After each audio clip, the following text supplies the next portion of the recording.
La palabra en Un Café con Fe. Un Café con Fe.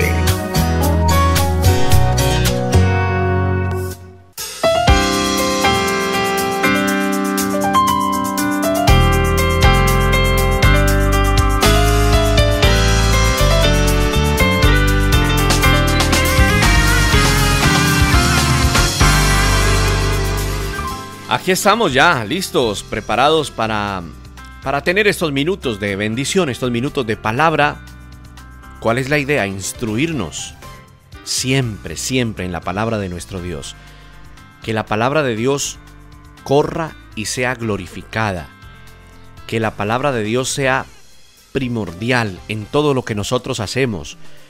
En el inicio de tu jornada, en el transcurso de tu jornada, en el final de tu día. La palabra del Señor, porque la palabra de Dios nos nutre, y ese es el objetivo, o uno de los objetivos del Café con Fe, que seamos nutridos de la palabra de Dios.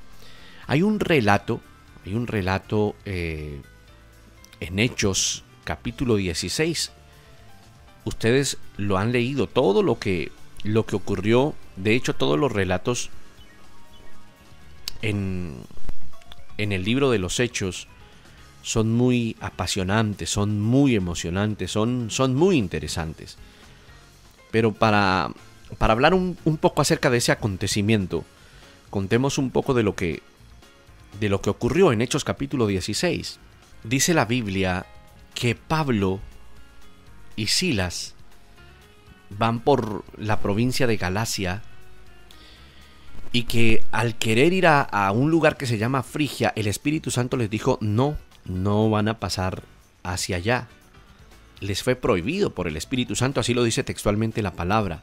Y cuando llegaron a otro lugar llamado Misia, ellos intentan ir a otro lugar que se llama Bitinia y el Espíritu no lo permitió. Entonces ellos van a Troas y Pablo está en comunión con el Señor y en una visión él ve a un varón de Macedonia que estaba en pie y en la visión veía a ese varón rogándole y diciéndole: pasa a Macedonia y ayúdanos. Y cuando Pablo ve la visión, él enseguida procura, dice la Biblia, ir a Macedonia. Ya viajando de Troas, van a diferentes lugares y llegan a Filipo, que es la primera ciudad de una provincia o de la provincia de Macedonia, que era en aquel entonces una colonia, y en ese lugar se quedan unos días. Y cuando viene el día de reposo, es decir, un día sábado, ellos junto con Silas salen a la puerta, están junto al río. Allí en ese río hacían oración y ellos se sientan allí y empiezan a hablar con las mujeres que se habían reunido para hacer oración. Y ellos se encuentran a una mujer que se llama Lidia. Lidia era una mujer, para llamarla en nuestro tiempo, una mujer empresaria, porque ella vendía púrpura. La púrpura era una tela especial teñida de ese color y era muy apetecida por las personas prominentes, por las personas de alto nivel económico de la ciudad, sobre todo de la ciudad de Tiatira, desde donde se traían esas telas y se vendían. Ella comerciaba con esto y le iba muy bien, y ella ese día estaba adorando al Señor.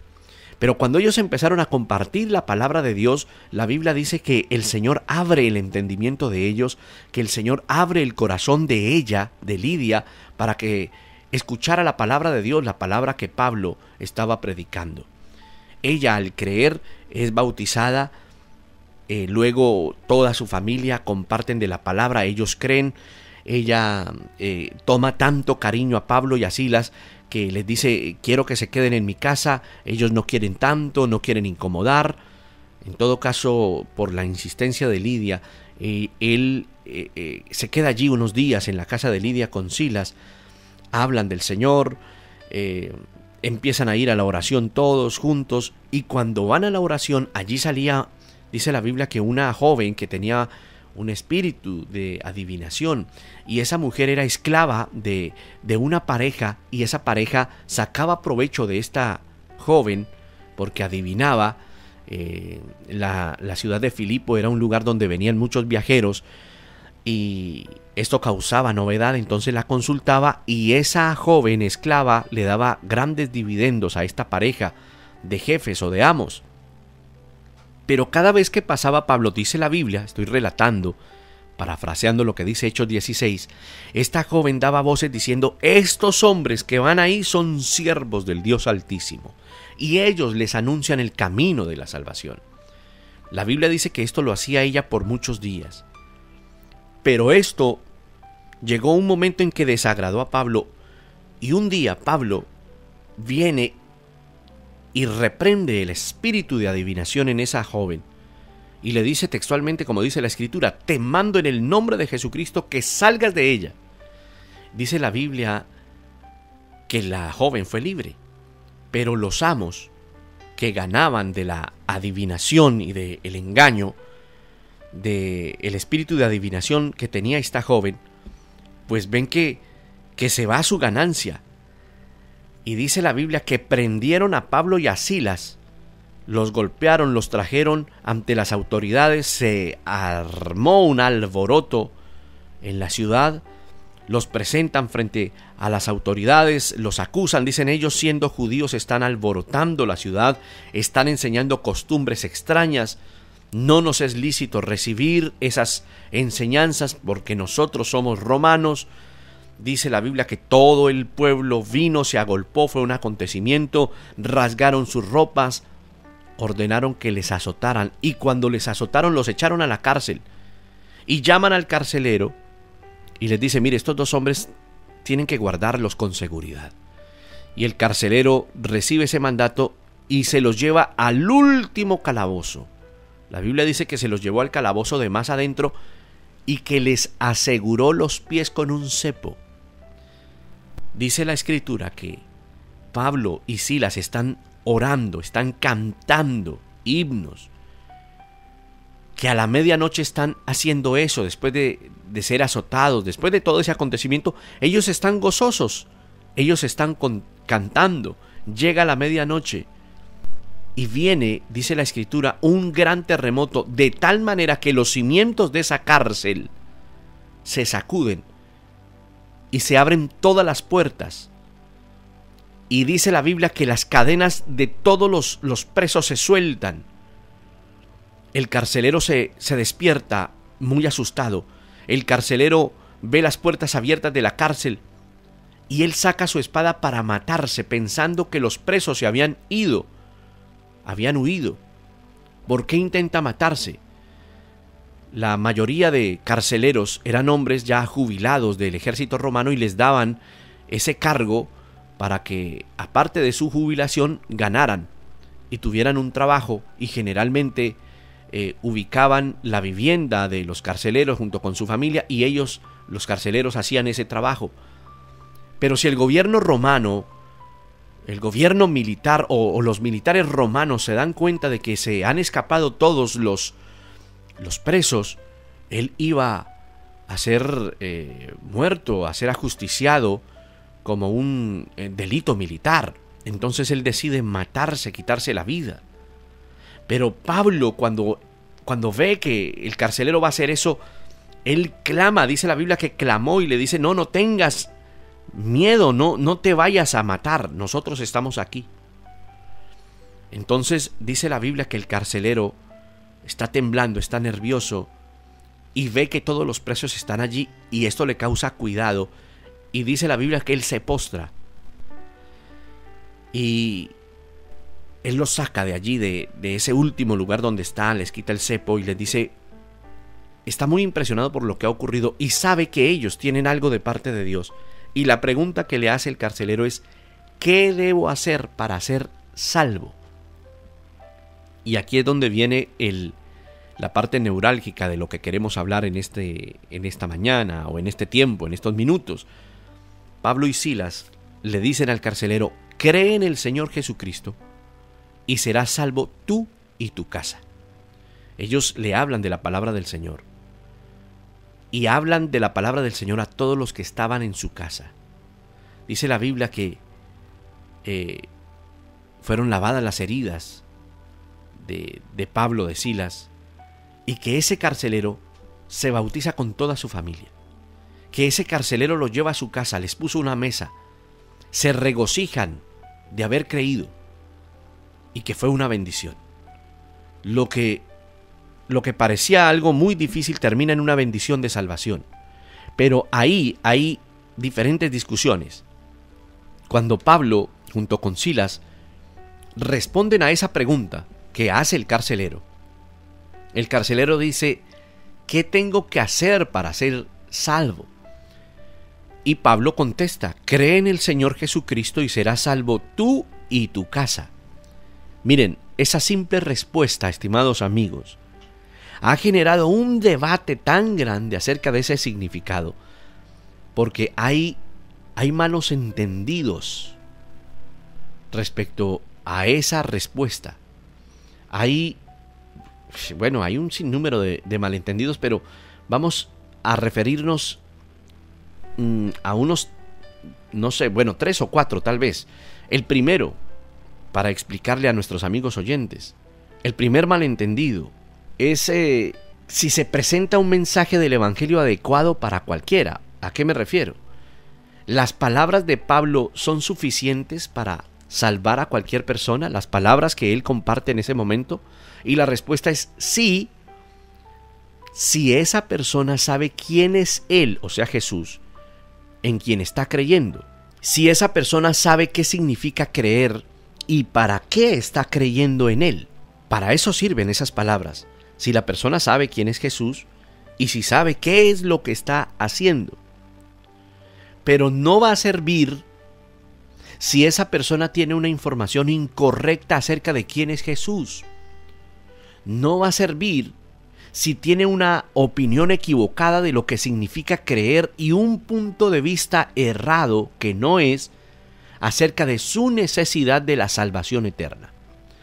Usted sabe que el que escribe el libro de Hechos es Lucas, y cuando Lucas escribe, registra para nosotros que leemos hoy en día el libro de los Hechos, él registra como eso que acontece a manera de un resumen descriptivo de una historia que es larga, pero él la describe más bien de manera corta, porque él no describe, por ejemplo, los pormenores de la charla que tiene con el carcelero. Es decir, pasa toda la noche hablando con el carcelero, compartiendo la palabra.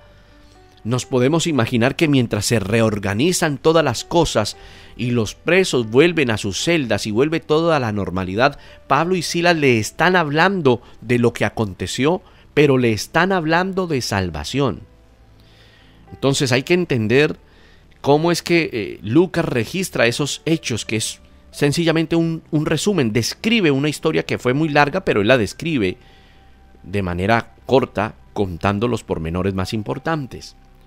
Las palabras de Pablo, esa última o ese versículo, son la culminación de una noche donde ha estado compartiendo la palabra con el carcelero. Otros registros, por ejemplo, de Hechos, nos muestran lo que Pablo y los primeros apóstoles enseñan. Hay muchos registros de cómo él predica del Evangelio. Hay ejemplos también en sus epístolas. Lucas, el escritor de Hechos, reporta que Pablo y que Silas por lo menos oraron, cantaron himnos y que los presos estaban escuchando, dice el verso 25, ¿verdad? De Hechos capítulo 16. El punto es que el carcelero seguramente escuchó más que solamente lo que leemos en ese verso, pero que el contexto inmediato de esa palabra no nos dice todo lo que el carcelero escuchó. Esa fue una charla evangelística. El contexto más amplio de ese patrón de lo que está evangelizando el apóstol Pablo, pues lo sugiere. El carcelero probablemente pudo haber escuchado quién era Jesús, lo que hizo Jesús en la cruz del Calvario, que Dios le levanta de los muertos, que Él promete salvación eterna. Pablo le predicó el Evangelio. Evidentemente lo que el carcelero no escuchó o no entendió es lo que tenía que hacer. Esa pregunta no es acerca de la persona o la obra de Cristo Jesús, pero es acerca de lo que él debe hacer ahora para obtener la salvación. O sea que ese verso donde Pablo le responde, cree en el Señor Jesucristo y serás salvo tú y tu casa. La pregunta, ¿no? Señores, ¿qué debo hacer para ser salvo? Cree en el Señor Jesucristo y serás salvo tú y tu casa. Cuando Lucas lo escribió, no lo escribió como un todo, como un definitivo. Lo escribió de manera resumida, o sea, en resumen, tú tienes que creer. Ese creer es el desarrollo de la fe salvífica en el corazón del carcelero. Y por consiguiente, después de creer, toda su casa verá el testimonio y caminará hacia el arrepentimiento. Aunque ellos se bautizan, dice que tomándole en aquella misma hora, en aquella misma noche, ellos se bautiza el carcelero con todos los suyos. Pero lógicamente la obra de arrepentimiento empieza a desarrollarse, no solamente en el carcelero, sino en su familia. Entonces ese es un malentendido, que no significa que yo creo y por el hecho de creer ya mi familia encuentra salvación. Ese es un malentendido que se ha presentado. Hay otro malentendido, una condición suficiente para la salvación. A ver, el versículo 31 de Hechos 16 enfatiza que solo existe una condición para ser salvo. Pablo sencillamente está respondiendo a una pregunta, a la pregunta ¿qué debo hacer para ser salvo? Y hay una simple condición: cree. Ahora, algunos podrán decir que el carcelero no escuchó o no entendió lo que Pablo está diciendo, o que no escuchó o no entendió a Pablo, que aún Pablo mismo fue negligente al no compartir la manera correcta de ser salvo. No. Alguno puede decir que el arrepentimiento es necesario en el sentido de tristeza o de apartarse del pecado, que los pecados deben de reconocerse y abandonarse. Mira, Lucas no reporta que Pablo haya dicho nada acerca de alejarse del pecado. Lucas solamente está reportando el énfasis que Pablo hizo en esa condición de creer.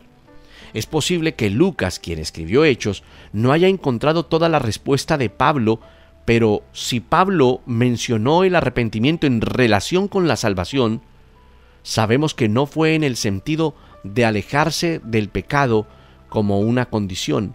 Pablo, como otros autores en el Nuevo Testamento, entendió que el arrepentimiento como un cambio de parecer o de corazón, como una nueva orientación interna que está claramente separada de esa conducta exterior acerca del arrepentirse. ¿A qué me refiero? El carcelero tuvo oportunidad de cambiar de corazón, de parecer y con su corazón acerca de algo. Otros pueden decir que el uso de creer de Pablo realmente significa someterse, pero es un manejo de texto. Para quizás los que no han entendido, el creer es un malentendido ahí. El creer es una condición suficiente para la salvación. Claro, el creer, pero el creer no como lo cree el estándar del mundo, porque el que va a hacer un mal, aún el asesino que es contratado o un sicario que es contratado, se encomienda a algún santo y cree. No es ese creer, es un creer porque el Espíritu Santo trabaja en el corazón de la persona para desarrollar fe salvífica, o sea, una fe que lo lleve a un convencimiento de que necesita ser salvo. Se ha malentendido tanto esta palabra diciendo es que Pablo sencillamente le dijo tienes que creer.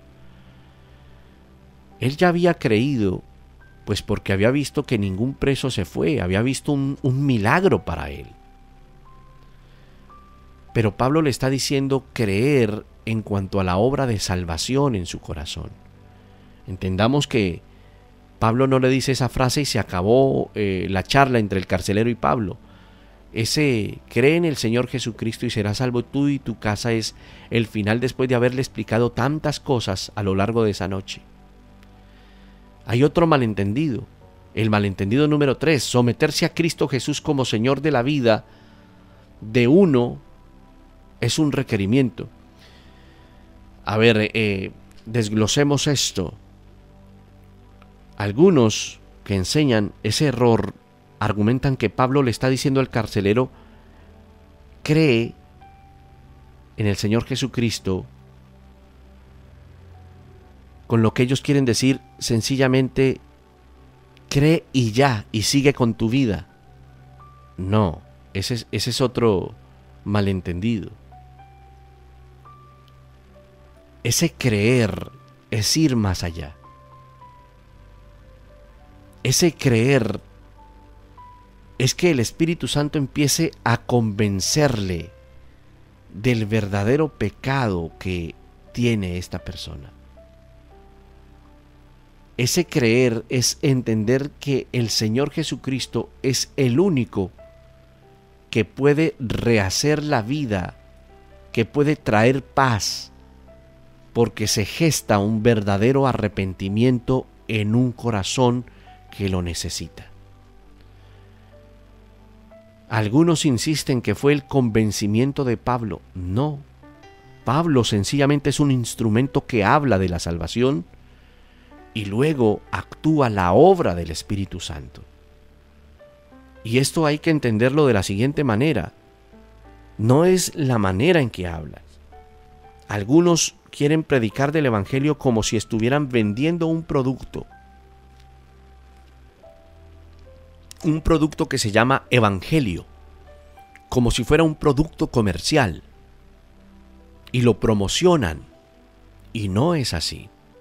Sencillamente nosotros debemos predicar de Cristo a nuestra familia de la manera adecuada, no juzgando, para nada, pero sí haciendo entender, con la sabiduría que el Espíritu Santo nos da, de que es necesario reconocer pecados, errores, reconocer que nuestra vida es llena de pecado y que solamente en Él encontraremos salvación.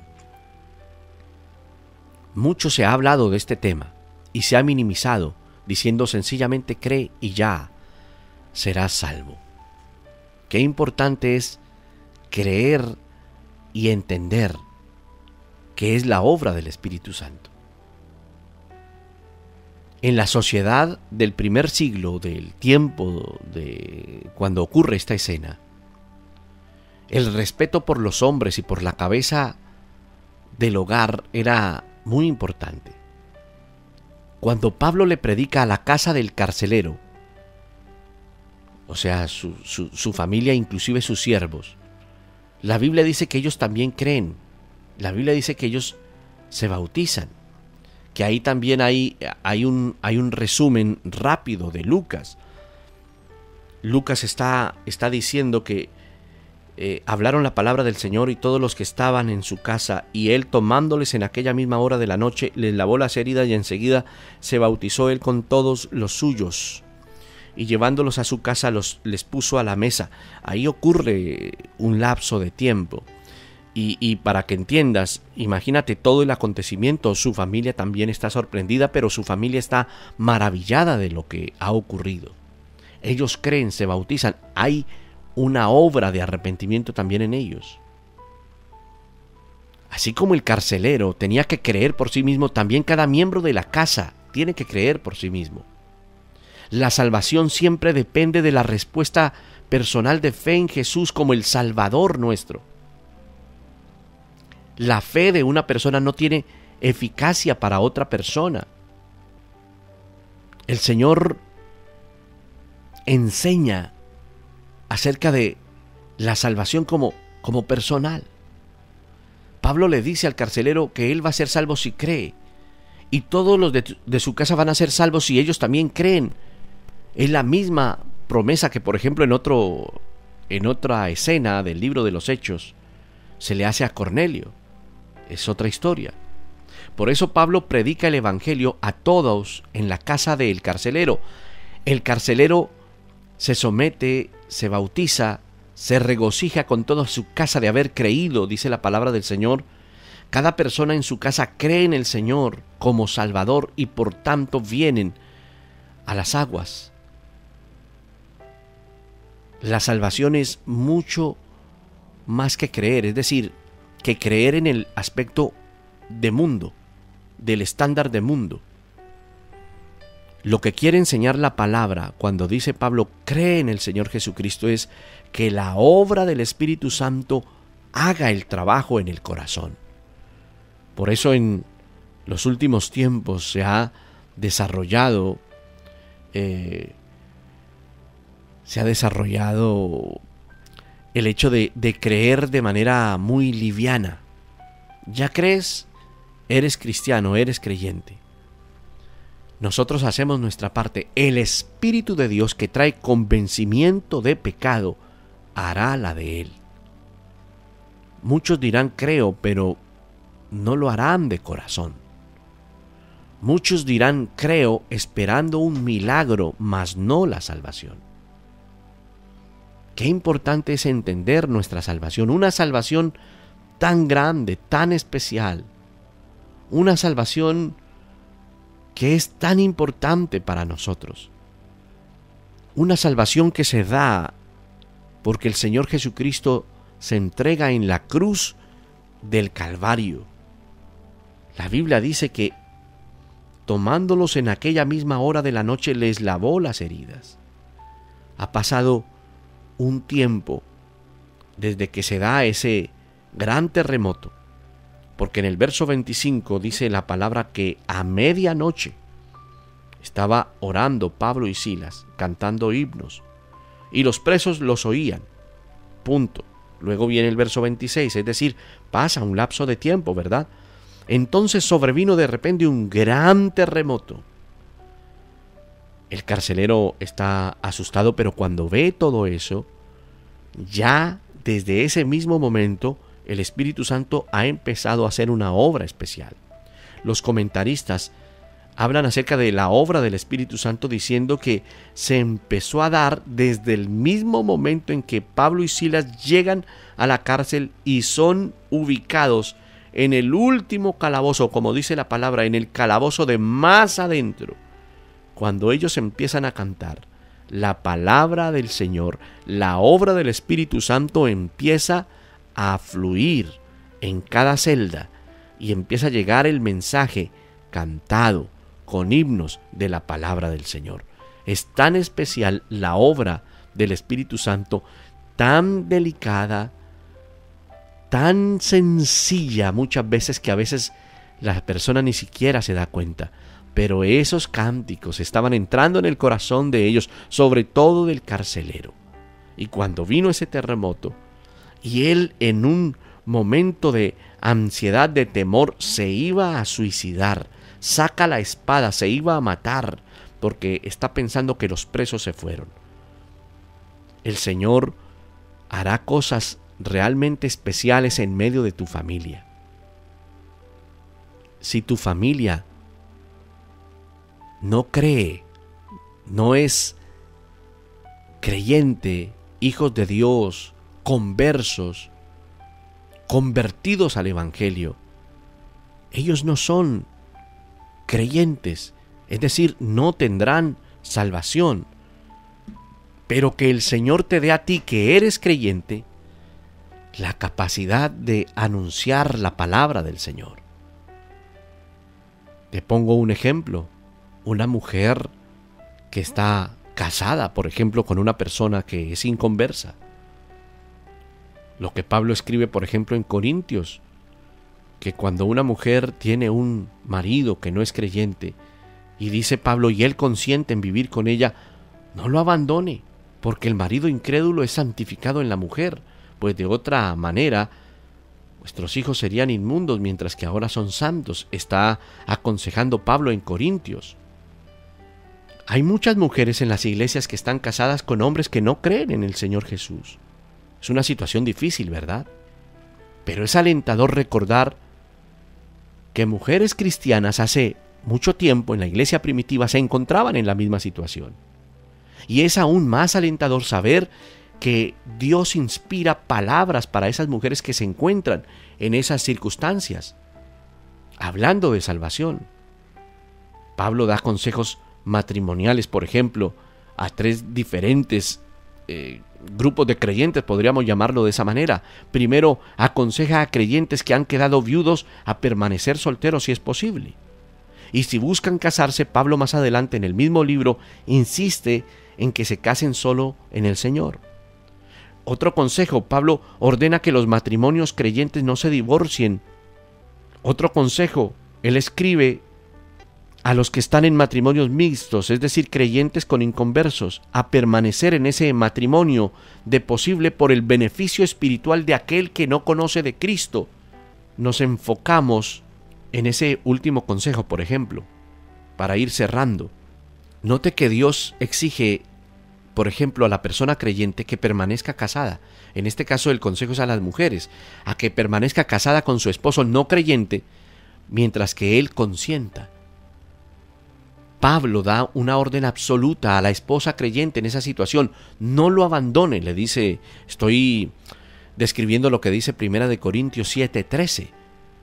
Aparentemente algunos creyentes en la iglesia de Corinto, donde se estaba dando ese consejo, estaban usando sus creencias religiosas como un escape de una relación difícil. Con las leyes poco exigentes de divorcio, de la cultura, de la incompatibilidad de convicción religiosa, sería una salida fácil. Pero Pablo le dice a estas mujeres, no lo hagan.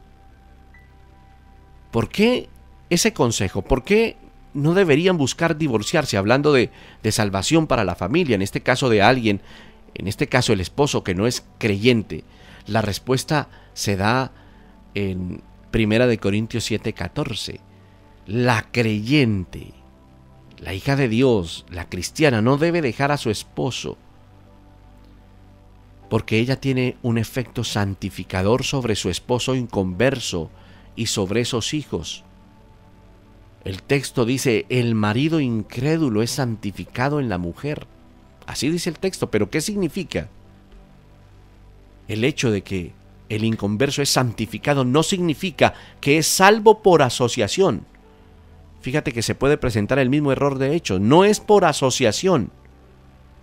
Más bien el significado básico de santificar es separar.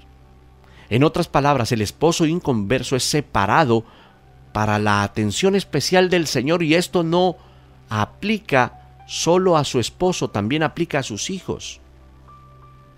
Un creyente en el hogar trae gracia sobre todo el hogar. El esposo inconverso necesitará confiar en Cristo por su cuenta, claro, para poder ser salvo. Pero se le ha dado la bendición de una influencia cristiana constante en su hogar. Míralo desde ahí, porque es desde ese punto de vista. Qué especial cuando se es testimonio, entendiendo que la salvación es personal y que la obra del Espíritu Santo trabajará en ese corazón. Con esposos no creyentes o con familia no creyentes, o como le ocurre al carcelero, no es solamente creer, es clamar al Señor para que la obra salvífica se produzca en esos corazones.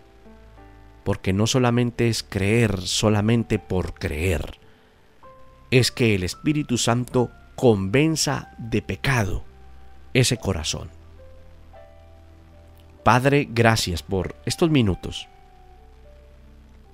Señor, presentamos familias que no son creyentes, pero que en esas familias hay un creyente por lo menos. Señor, la obra salvífica de tu Espíritu Santo, te pedimos que la produzcas en esos corazones. Tú lo puedes hacer. El milagro de la salvación en ellos. Te lo pedimos en corazones difíciles, en hombres inconversos, esposos inconversos, en familiares inconversos, incrédulos. Señor, ayuda al creyente en medio de esa familia a dar testimonio, a compartir tu palabra, a hacer la parte nuestra. Y por favor, Espíritu de Dios, trae una obra de arrepentimiento en el corazón de cada uno de ellos. Te lo pedimos hoy, en el nombre del Padre, del Hijo y del Espíritu Santo. Amén.